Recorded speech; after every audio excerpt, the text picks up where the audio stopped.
And we're back. This video is going to cover 4.6 for fifth grade band out of your book. We're on page 27 now. Musette is actually a pretty famous piece by J.S. Bach, so you'll probably recognize it. And I'll be honest with you right off the bat, this one's really hard. This is, I think, for brasses, this is just about the hardest benchmark you'll have all year. And every year we have people that get stuck on this benchmark, and they get stuck on it because they're not practicing it correctly. So we're going to talk about this line. We're going to show you some different strategies on how to approach this line.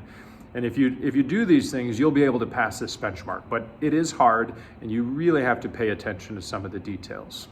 So first of all, let's look at the key signature, because we always look at the key signature first. This one has the 3 flats for flute, oboe, trombone, baritone, tuba, and bells, B flat, E flat, and A flat. Clarinets, tenor saxophones, trumpets, it has just your 1 flat, your B flat, flat first. Horns, you have 2 flats, B flat and E flat. And alto saxes, nothing in your key signature. So that's F natural, C natural. It's the same key signature as the slip and slide, 4.5 from the last video. Correct. Let's look through this and talk about all the different things that you're going to encounter in this one. First off, it starts with your high note. Your high concert B flat, or for trumpets and clarinets, it's a C. For horns, it's your middle F, that's not so bad. Altos starts with your high G. So you gotta have your air prepared right away to start with that high note. Remember, that's corners pulled back and down, compressing the air from down low and letting it be a laser beam. So we've got the high notes, we've got slurs, and those slurs are happening in eighth notes, which I just realized the book doesn't introduce slurs with eighth notes. They just expect you to do that straight away. Right. So be aware of that. You get to blow your air for a half note. You just have to move your fingers nice and quick through those eighth notes. And you're definitely going to want to practice those slurred eighth notes by themselves. And we're going to show you what we mean in just a moment. Notice the first measure and the second measure are exactly the same. And we have first and second endings. We do have first and second endings. We've done those before, where you have to repeat. After you play the notes under the 1 for the first ending, you have the repeat sign, you go back to the beginning, you play measures 1, 2, and 3 again, and then you hop on over to the second ending to end the piece. I'm going to play this so we get it in our ear and so we know what we're going to be looking for, and then we'll talk about how to practice that. 1, 2, 3, 4.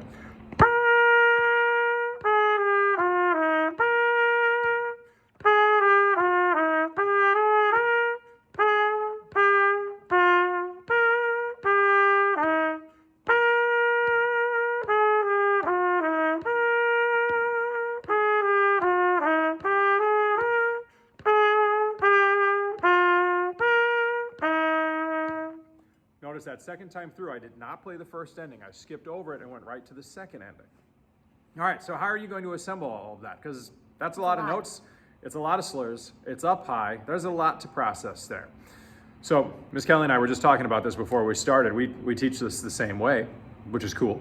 I'm glad that it works for brass and woodwinds. Yeah, we just take the first slur all by itself. Those first eighth notes. The song starts with a half note, but then you have those 4 eighth notes in that first measure, which are the same as the second measure. And we take just those 4 eighth notes by themselves. We play just that slur. You might even need to start slower than that so you can focus on getting your fingers. Did you name the notes first? Did you do the fingerings first? Or you should be doing that first. For a lot of you, that first note is a flat. So if it didn't sound like what I just sounded like, you probably played the natural version instead. As long as you're going at an even pace, you can take whatever speed you'd like. You might need to do that 7, 8, 9, 20 times in a row perfectly before you're ready to go on, because that's a repeated pattern in this line. You're going to need to have that working pretty well. Once you get those 4 eighth notes perfect every single time, add the next note in measure 2. So now you're going to have tongue, slur, slur, slur, and then jump back up to that high note. Tongue, slur, slur, slur, ta. Miss Kelly? And it's not slurring up to that high note. to slur to that high note. You have to tongue that high note. And actually, that makes it easier. By tonguing up to that high note, it's going to pop out a lot easier, especially for the brasses. Tongue, slur, slur, slur, tongue. Do that a couple times until it's perfect every time. Miss Kelly, will you demonstrate one more time? She even had a little bit of a lift there. I don't know that there's enough time to take a breath after that slur. It would have to be a quick one if It'd you, have to be a really real quick need it. sip. Yeah. I think it's easier on you breathe brass. after the first note. If you breathe after the half note, it's a lot easier. So you can just go ti-ah-ta in one breath. It's a lot easier that way. I like to add then the first note in front of that. After I do the ti-ah-ta, I like to put that first note in.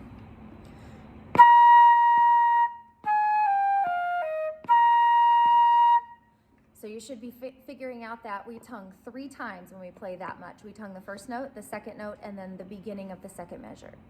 Once you get that assembled, now you're able to play the first 2 measures in their entirety. When we move on to the third measure, this is where it gets especially hard for brass because slurring up is more difficult, especially in this range of our instruments. We really have to have that air moving because you actually have to cross over a partial as you move up to these higher notes. This is the beginning of measure 3.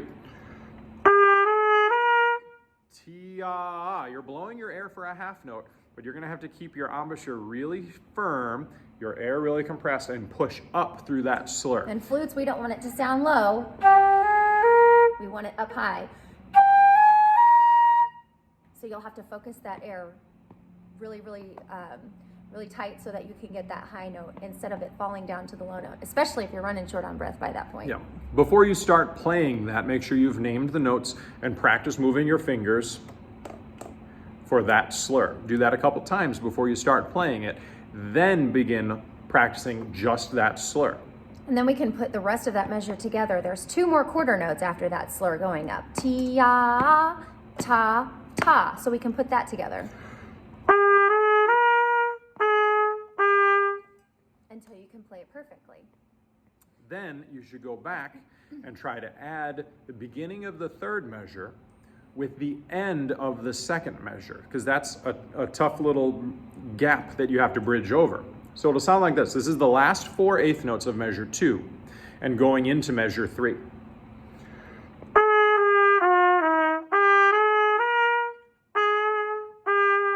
That's tricky because you're going slurring down and then jumping and pushing back up. If you don't have that air squeezing from down low, you're not going to make it back up. And if brasses. you have to sneak a breath, it would have to be a really quick one right at the end of the measure. Let's see if I can do that. I don't like doing that because that doesn't give me enough time to keep my embouchure set for those higher notes. It's better to probably just bridge those together. Breathe right after that slur. Take a big breath after the half note right before it. Let's go on to the first ending. Ta, ta, ti-ah, because you have that slur. Ta, ta, ti-ah. Notice that it's a jump between each of the notes. I often hear people play this first ending, slur for the first 2 and slur for the second 2. They try to make them the same and they're not. They're different. Tongue, tongue, tongue, slur, slur. tongue, slur.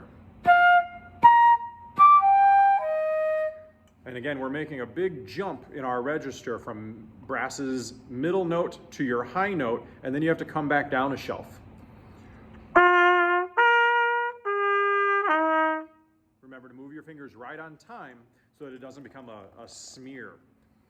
You gotta have your fingers moving exactly in time. That can happen with woodwinds too. If our fingers don't move together, we can have a smear in the middle of that slur. So when you practice that first ending, you should also practice getting back to the first note of the song. Tongue, tongue, tongue, slur, first note at the beginning of the line, like this.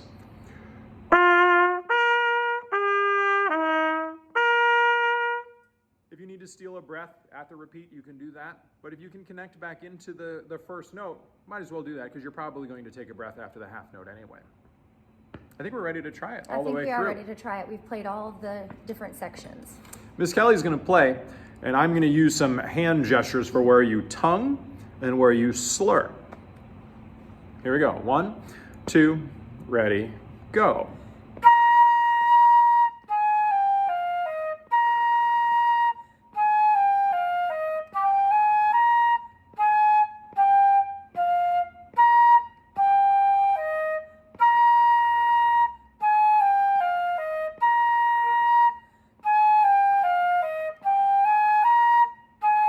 Second ending.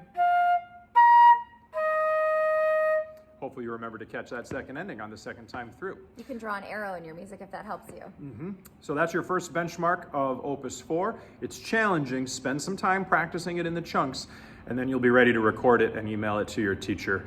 And then we'll be able to get you on to your next benchmark in the next video.